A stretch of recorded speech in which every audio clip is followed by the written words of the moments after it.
Hello दोस्तों। आज हम बात करने वाले हैं कि किस कारण हुई थी कलयुग की शुरुआत, कब खत्म होगा कलयुग। तो जाने कलयुग में भगवान को बुलाने के मंत्र। जैसा कि हम सब जानते हैं कि युग 4 प्रकार के होते हैं: सतयुग, त्रेता युग, द्वापर युग और कलयुग। और अभी कलयुग चल रहा है। चलिए जानते हैं कि सभी युग कितने समय के थे और कलयुग कितने समय का होगा। शास्त्रों और पुराणों के अनुसार सतयुग लगभग 17,28,000 वर्ष का बताया गया है। त्रेता युग 12,96,000 वर्ष का बताया गया है। वही द्वापर युग लगभग 8,64,000 वर्ष का बताया गया है।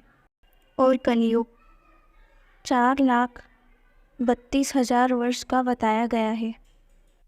कालवर्ष के अनुसार 4 युगों की अवधारणा में सतयुग, त्रेतायुग, द्वापर युग के बाद चौथा और सबसे अंतिम युग कलयुग ही है। कलयुग का क्या अर्थ है?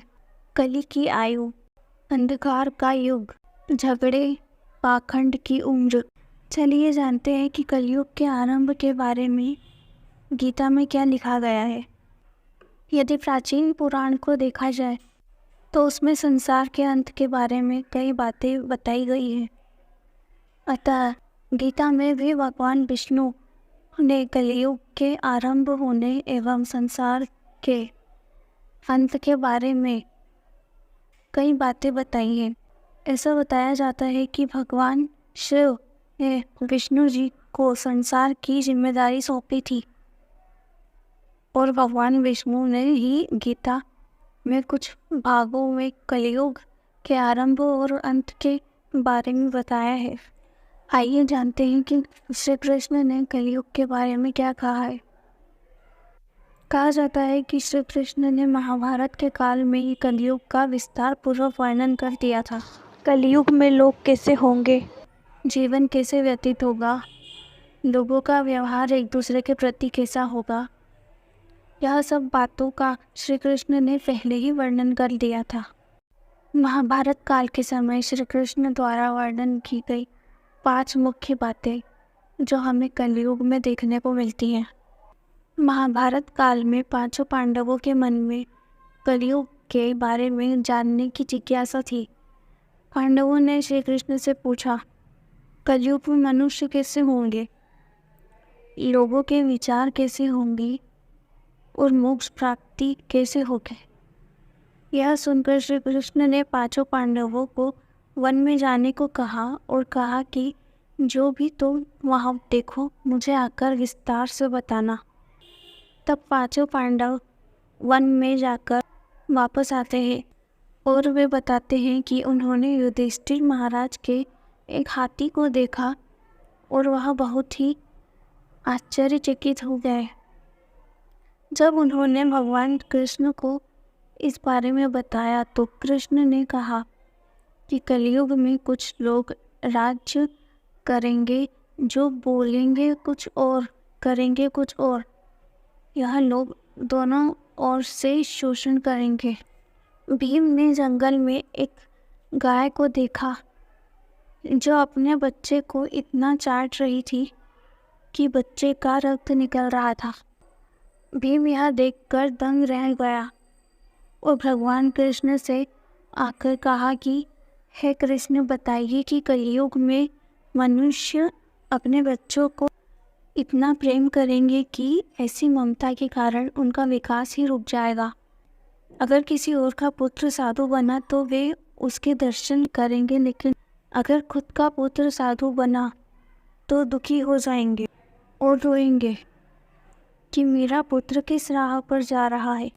लोग बच्चों की मोह माया और परिवार में ही बंद कर रहेंगे और फिर क्या उसका जीवन वही नष्ट हो जाएगा। फिर श्री कृष्ण ने वास्तविकता बताते हुए कहा कि तुम्हारे पुत्र तुम्हारे नहीं बल्कि तुम्हारी पत्नियों की अमानत है। पुत्रियां उनके पतियों की अमानत है। यह शरीर मृत्यु की अमानत है और आत्मा परमात्मा की अमानत है। अर्जुन ने जंगल में एक पक्षी देखा जिसके पंख पर वेद लिखे हुए थे, परंतु वह एक मनुष्य का मांस खा रहा था। यह देखकर अर्जुन हैरान हो गए। इस पर श्री कृष्ण ने बताया कि कलयुग में ऐसे लोग होंगे जिन्हें विद्वान कहा जाएगा, किंतु उनकी मंशा यही होगी कि किसी की जल्दी मृत्यु हो और कैसे उनकी संपत्ति को अपना बना लिया जाए।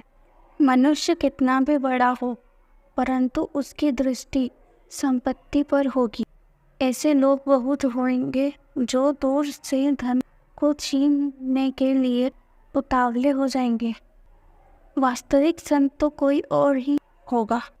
नकुल ने देखा एक भारी चट्टान पर्वत से गिरी और उसे बड़े से बड़े वृक्ष भी नहीं रोक पाए, परंतु एक छोटे से पौधे से टकराकर वह चट्टान वहीं रुक गई। इसका अर्थ बताते हुए श्री कृष्ण ने कहा कि कलयुग में मनुष्य की बुद्धि चिढ़ होगी, इसका जीवन पतन होगा।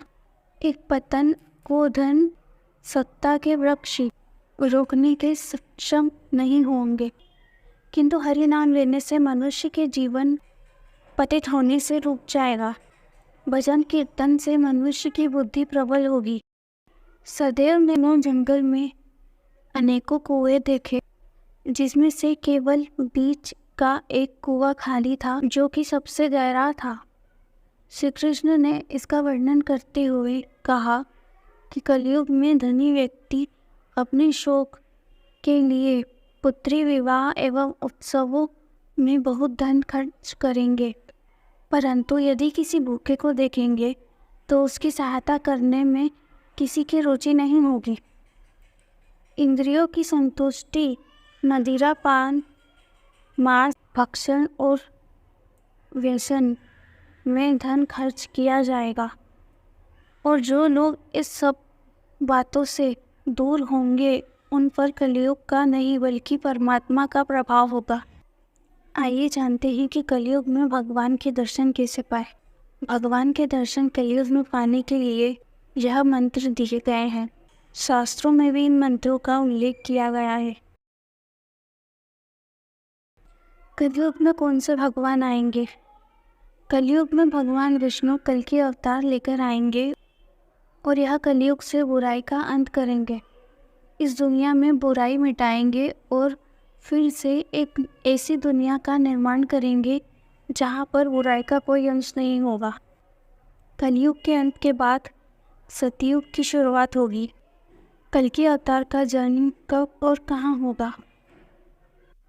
कल की पुराण के अनुसार भगवान विष्णु उत्तर प्रदेश के मुरादाबाद जिले में संभल ग्राम नामक एक स्थान पर जन्म लेंगे।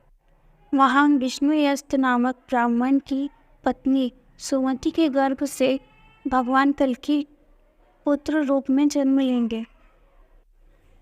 कहा जाता है कि भगवान कल्कि के जन्म लेने के बाद स्वयं गंगा जी उनका अभिषेक करेंगी, तभी लोग वेदों का अनुसरण करेंगे। पवित्र हृदय ब्राह्मण विष्णुयश अपने पुत्र के नामकरण के लिए साम देवी ब्राह्मणों को आमंत्रित करेंगे, और कहा जाता है कि भगवान कल्कि के बाल रूप का दर्शन करने के लिए सातों चिरंजीवी भी वहां पर आएंगे। कहा जाता है कि कल के अवतार के 3 बड़े भाई और होंगे, और बड़े होने के बाद भगवान कल्कि 64 कलाओं की शिक्षा प्राप्त करने के बाद कली का वध करके एक नए युग की शुरुआत करेंगे। दोस्तों, आशा करते हैं कि आपको हमारा यह वीडियो पसंद आया होगा। इस तरीके के और वीडियो पाने के लिए हमारे चैनल को सब्सक्राइब करें और वीडियो को लाइक करें।